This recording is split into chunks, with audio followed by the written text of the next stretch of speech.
Taguig-Pateros Representative Alan Peter Cayetano is grateful to Senator Recto.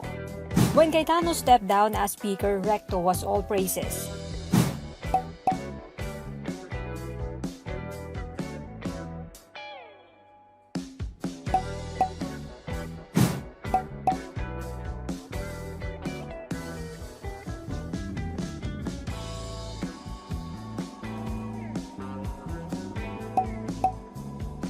In his statement, Recto also thanked Cayetano for his service to the nation as House Leader.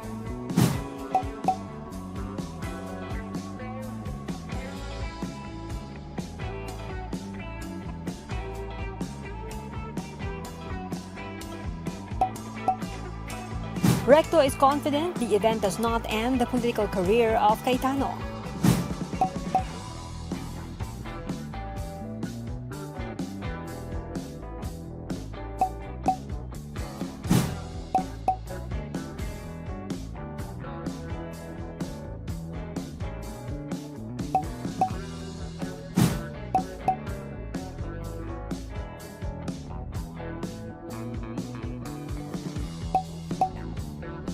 Cayetano thanked Recto for the warm and sincere appreciation.